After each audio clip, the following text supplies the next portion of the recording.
Маленький комочек надежды, перекатываясь по самой безжизненной пустыне мира, удалялся в белой мгле.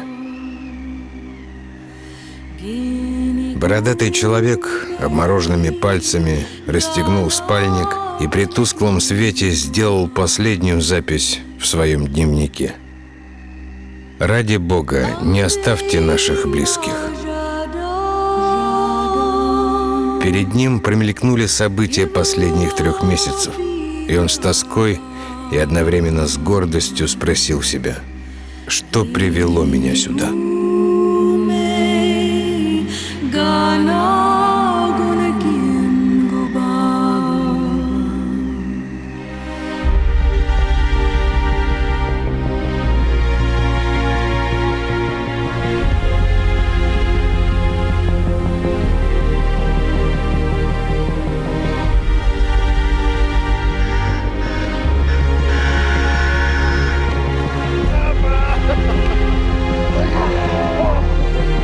Вот спустя 100 лет на финише первой казахской антарктической экспедиции, принимая поздравления от друзей, мы задаем себе тот же вопрос: что привело нас сюда? Что побудило оставить где-то далеко своих близких и приехать на этот чуждый всему живому континент?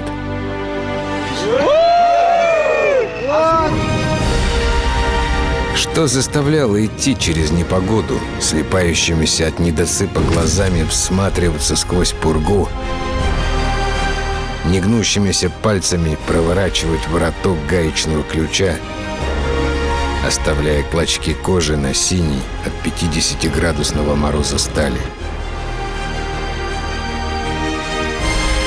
Что дало нам силы достичь Южного полюса за рекордно короткие 108 часов и вернуться назад? Здесь нет ответа. Он остался там, куда 100 лет назад впервые пришел человек,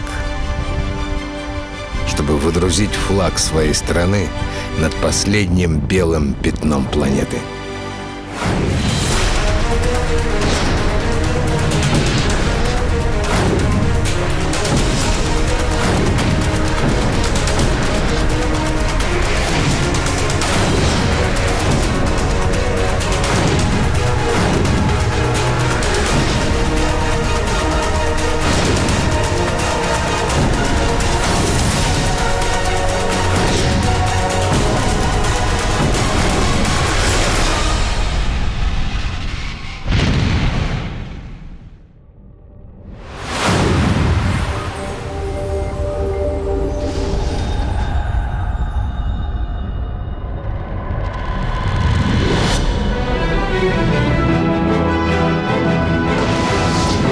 Огромный Ил-76, вместивший пару сотен людей и десятки тонн груза, буквально упал на маленькую площадку, расчищенную посреди ледяных полей. 6-часовой перелет из Кейптауна до аэродрома Нова, расположенного неподалеку от российской станции Новолазаревская, прошел без приключений. Наша штурмовая команда, вывалившаяся из стальной птицы, сразу попала в объятия старых друзей по подготовке экспедиции. Из разверзшегося брюха Ила-76 непрерывной рекой потек поток грузов, которые каждая из экспедиционных групп стала деловито стаскивать в отдельные кучи. На этом удивительном континенте, где в течение 5 месяцев не заходит солнце, нам предстояло провести один из них. За это время наша экспедиция на внедорожниках должна достичь Южного полюса и вернуться обратно.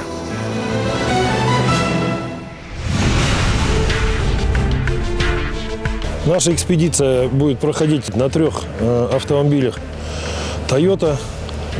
Значит, 2 Hilux и 1 Prado. Это специально подготовленные для условий Заполярья машины, именно для Антарктиды.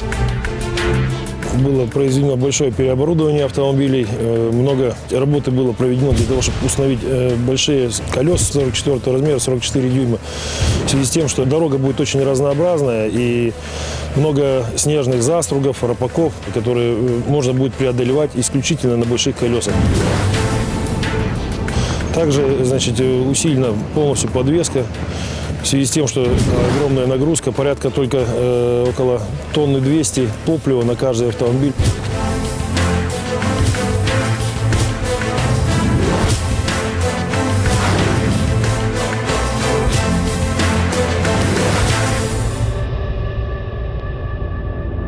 В течение этих 3 дней подготовки мы провели тестирование всего оборудования, начиная от электроники, кончая дизельных печек.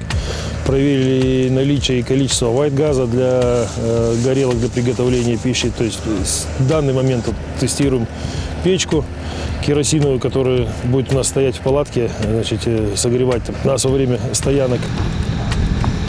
Проверки все проходят здесь, все тестируется, вплоть до того, что все палатки и так далее выставлялись, прежде чем взять с собой, хотя они и новые. Но проверка требуется в любом случае, потому что когда мы отъедем отсюда, если чего-то будет не хватать или что-то не будет работать, негде взять и негде починить.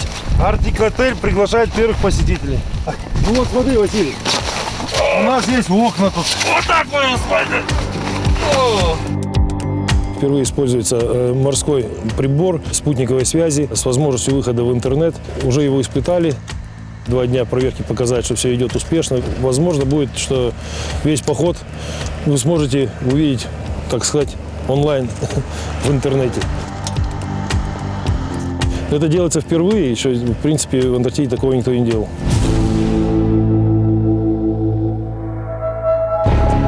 Общее количество необходимого нам в экспедиции груза превышало 1,5 тонны.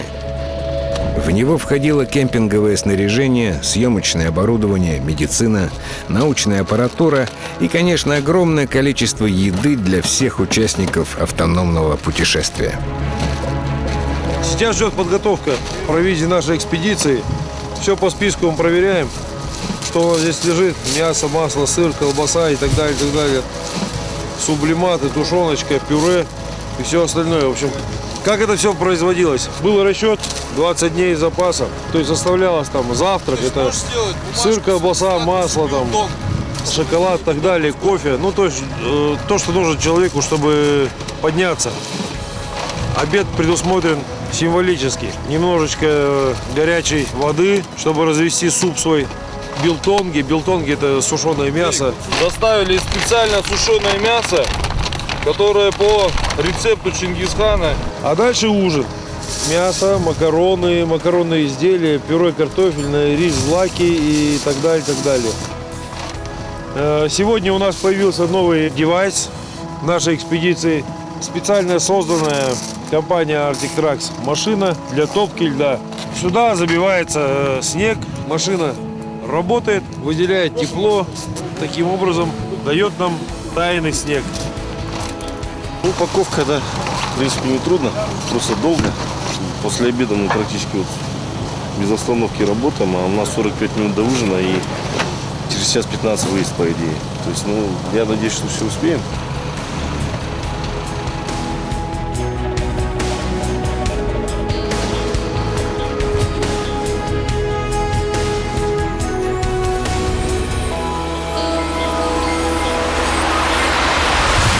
Наш путь к Южному полюсу будет пролегать по одному из самых сложных и протяженных маршрутов в Антарктике. Стартовав от аэродрома Нова, через 200 километров мы достигнем подножья хребта Вальтат, зоны подвижных трещин. Постепенно набирая высоту, выйдем на антарктическое плато и, преодолевая сложные снеговые участки, будем двигаться в направлении Южного полюса. Нам предстоит преодолеть 2400 километров ледяных полей, зон трещин, горных массивов, высотного ледового плоскогорья. Добрый вечер, уважаемые соотечественники! Сегодня воскресенье. Происходит значимое событие в истории Казахстана. Старт первой казахстанской автомобильной экспедиции к Южному полюсу Земли. Во время этой экспедиции планируется выполнение гидрометеорологических, экологических наблюдений, отборы проб льда, контроль состава воздуха, радиационный контроль и прочие наблюдения. Данное событие мы посвящаем Дню независимости, 20-летию независимости нашей большой Родины. Надеемся, что через несколько дней с Южного полюса Земли вы услышите наши голоса с поздравлением всех казахстанцев с Днем независимости республики. Технически экспедиция готова. Мы уверены в абсолютном успехе. Алга, Казахстан! А сейчас по машинам!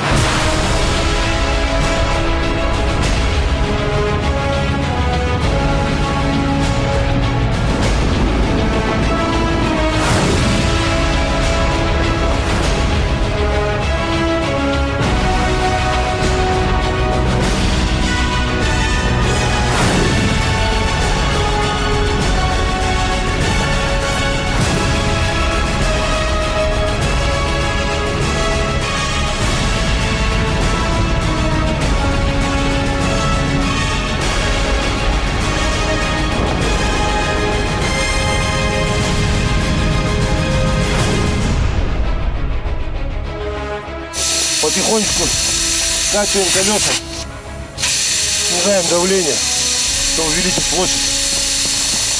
Все, что происходит вот с экспедицией, я выкладываю в онлайн-режиме на Facebook.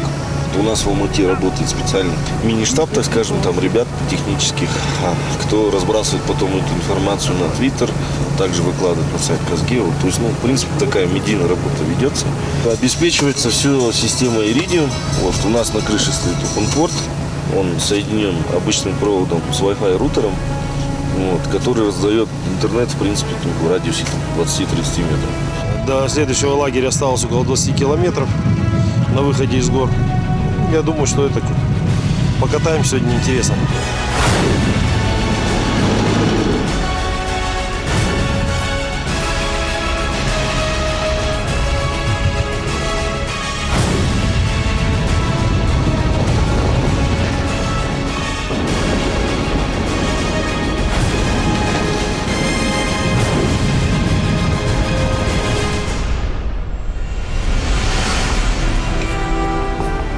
Удивительно, что первые пару сотен километров с зонами опасных трещин промелькнули почти незамеченными.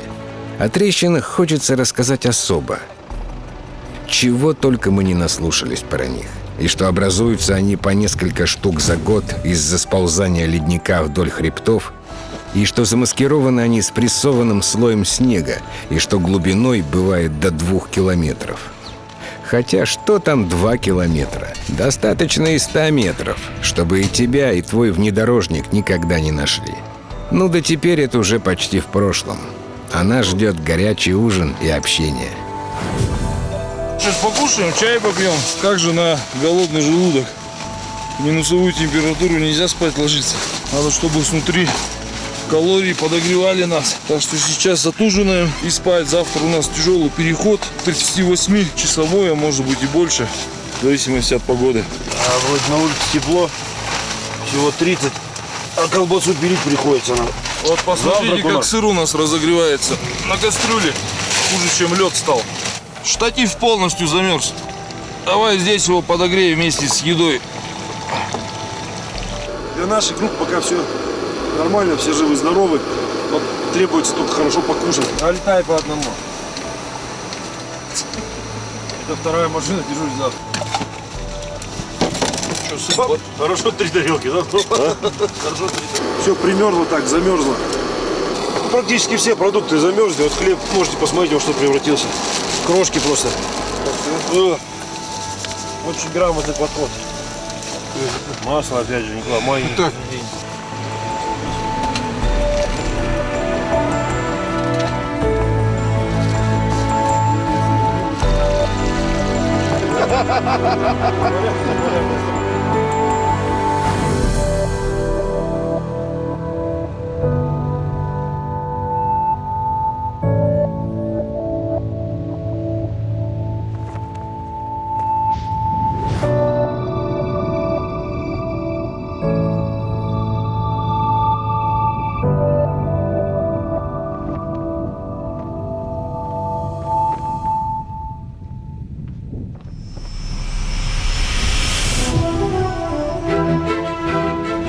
С утра встали, хлебанули хорошего супчика и теперь в путь дальше.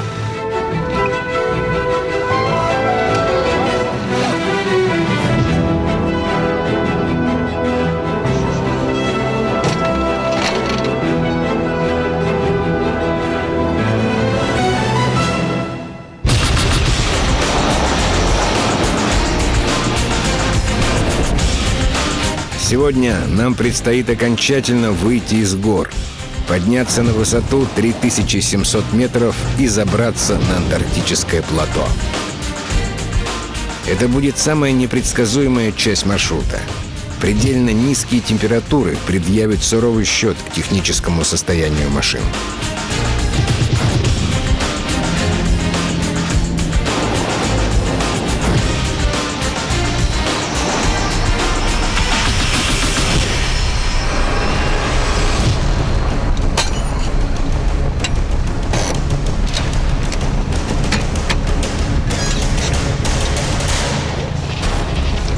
Спустила шина, непонятно при каких обстоятельствах. Тут мы шутим типа про калории, но это нереально. Я думал, что придется ставить запаску.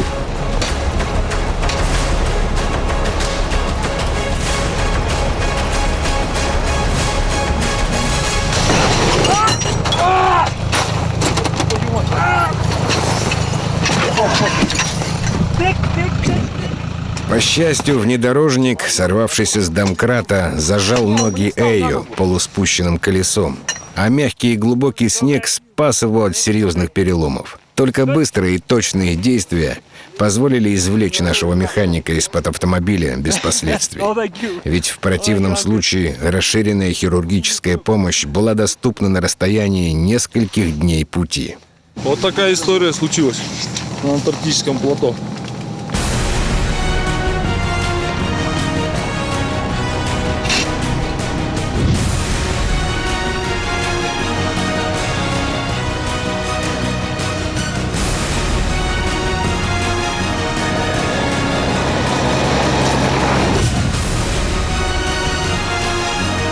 Так, километр за километром мы продвигались вглубь континента, подбираясь все ближе к зоне низких температур, в которой, по словам старожилов Антарктики, не выдерживает даже металл.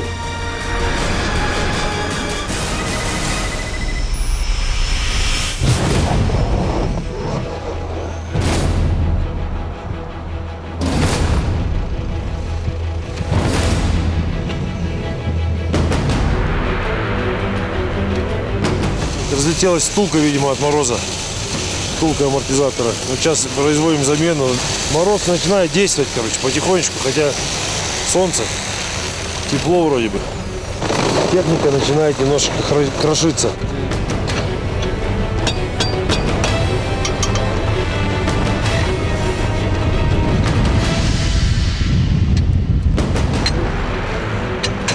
Первый диск, говорю, колесо лопнуло, потому что был утерян болт с калибра нижний. Видимо, не закручен был изначально, как того бы хотелось. Первое колесо, которое пробили из-за того, что во время нажатия тормоза получилось, что его заклинило. И в этот момент даванул внутреннюю часть диска. А из-за того, что погода очень холодная, металл хрупкий, достаточно было одного движения, и запаску мы потеряли.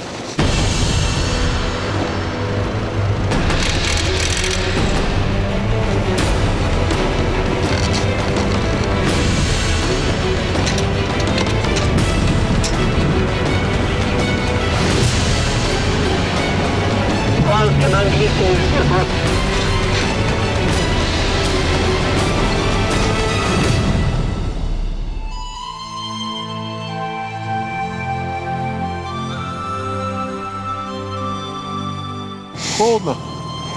Да нет, тут работаешь, особенно жарко, когда сильно теплые куртки. Ну, полярники тепла ничего не боятся. С жарой справляемся.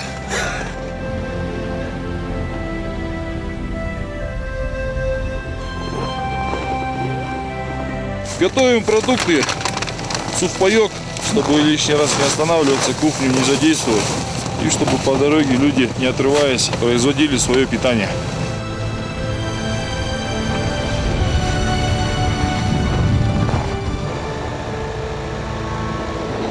Готовимся к заправке. Авиационный керосин, Airjet так называемый, смешан уже с двухтактным маслом. И сейчас будем производить заправку.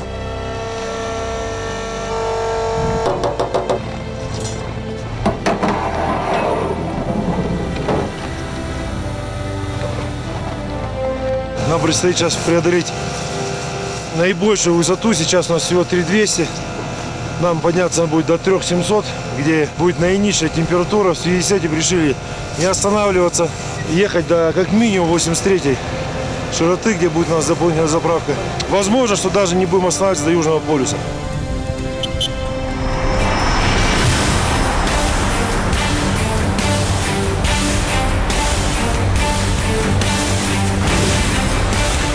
Да, вроде нормально все идем. Тебя видим.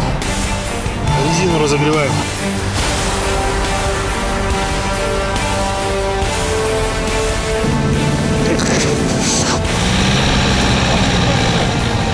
По неосторожности одна машина села, пришлось остановиться всем. Колеса остыли и перестали увеличиваться в площади. Ну, то есть стали дубовыми. Ну, а вследствие чего давление на снег уменьшилось, и мы тут же провалились.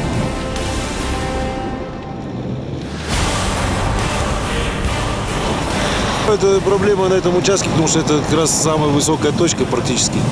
И здесь всегда самая низкая температура.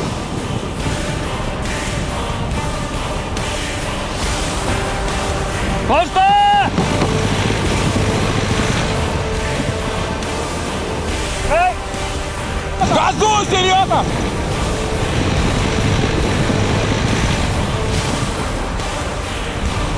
Газу, газу, газу! Стараемся как можно быстрее помочь другу. И в итоге сами встреваем. И все это затягивается минимум на час.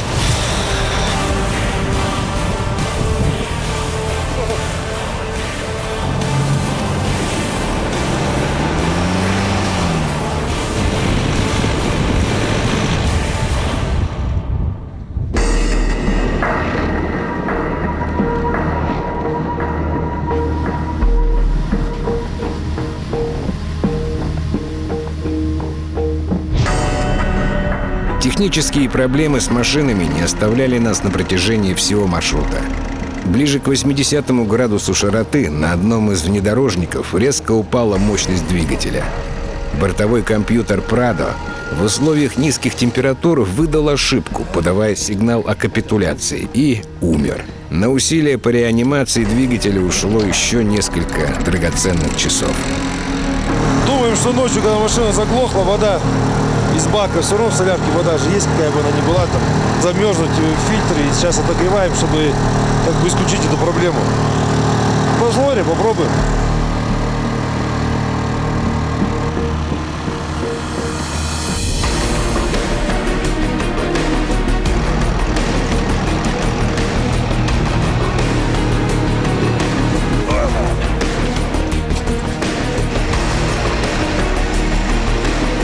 Вроде что могли, то сделали. Машина пошла. Сейчас решаем, можно ли двигаться дальше.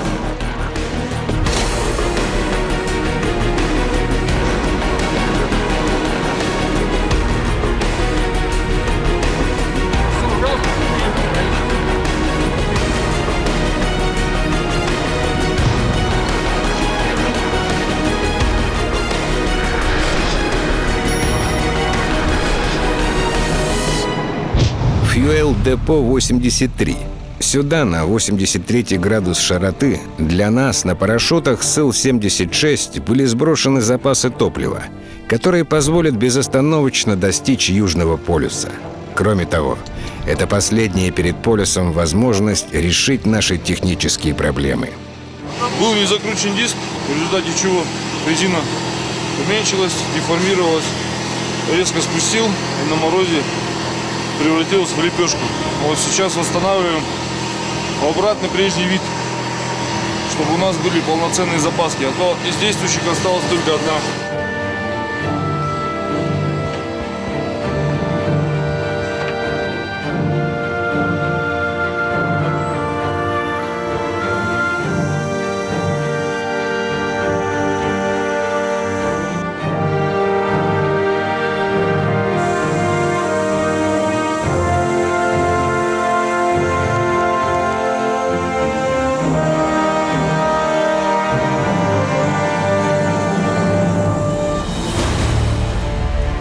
сейчас мы будем снимать все колеса с машины и протягивать гаечки такие специфичные, внутренние.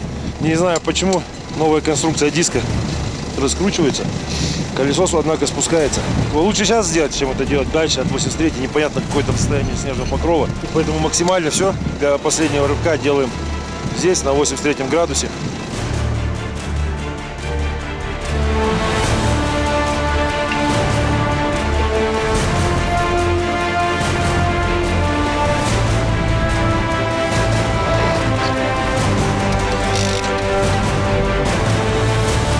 С самолета Ю-76 были сброшены бочки с топливом, как для автомобильных экспедиций, так и для самолетов Баслер. Для нас вот тоже приготовлено некоторое количество топлива, то есть таких точек в округе здесь несколько.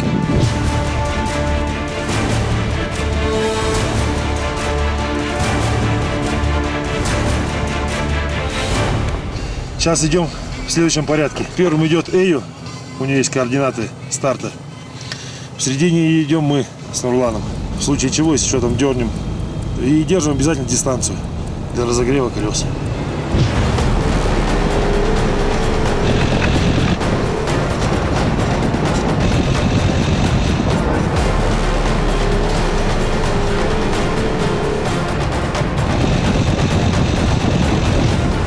Тише, Серега! Да, снегу намело.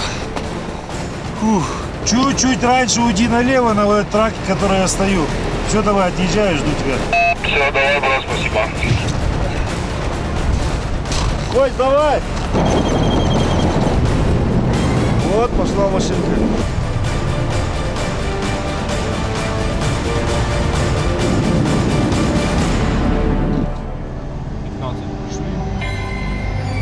Хроническая усталость и монотонность – два главных спутника в путешествии по неменяющемуся ландшафту Антарктики.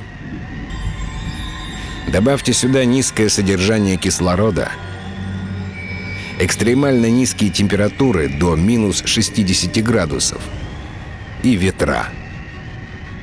Ветра, от которых нет укрытия, находящие любую лазейку в сверхтеплой одежде, пробирающие до костей и свистящие внутри черепа оглушительным воем. Ветра, шепчущие на ухо: «Смирись, ляг, отдохни». И если ты поддался им, тогда все, ты проиграл.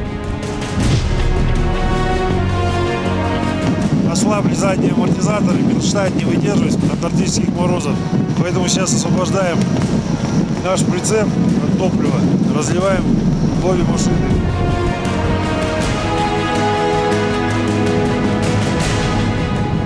Ну, я думаю, что прорвемся, хотя снега, говорят, много, но ничего, будем ехать.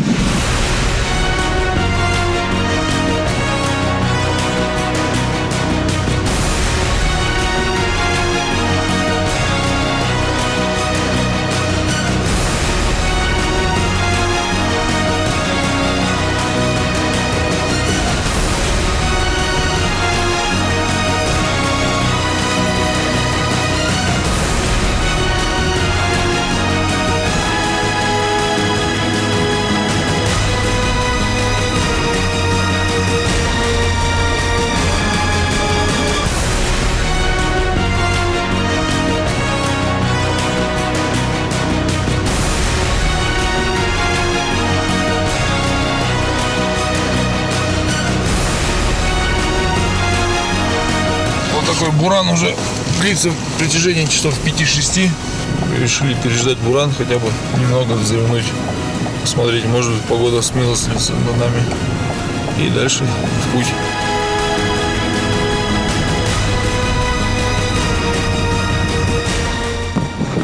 Водичку делаем быстренько сейчас. По 1,5 литра горячей воды.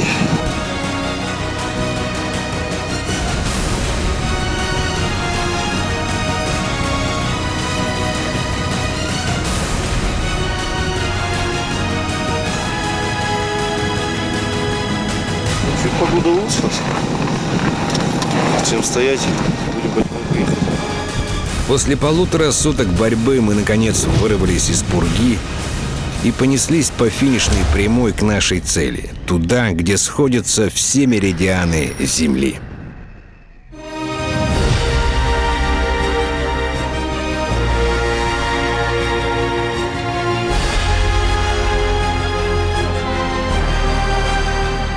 It's a big day today!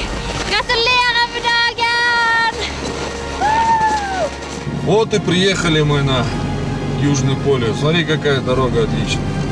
На улице минус 30, тепло. 2400 километров пути позади.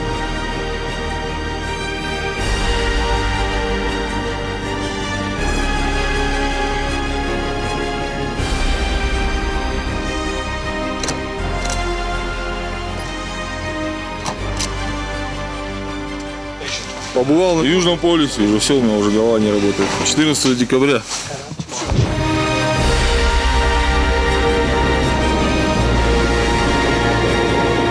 Хочу сказать, что это были трудные километры пути. Было тяжело, но мы шли к своей цели. Была полная сплоченность коллектива, в результате чего наша миссия выполнена. Внутри есть особое чувство, как у любого путешественника, который стремился к чему-либо и достиг этого. Сегодня первая казахстанская автомобильная экспедиция достигла Южного полюса Земли 14 декабря 2011 года, в день столетия покорения Южного полюса. Вы спросите меня, где же ответ на тот вопрос? Но на это я могу сказать только одно. Здесь я его получил. И теперь он живет в глубине каждого из нас, как и внутри всех, кто, невзирая на усталость и боль, шли к цели. Безудержно и порой безрассудно. Он жил в душе человека, который 100 лет назад первым дошел сюда, увековечив свое имя и величие своей страны в покорении ледяного мира. Я хочу одного, чтобы ответ оставался внутри нас, пока мы живы.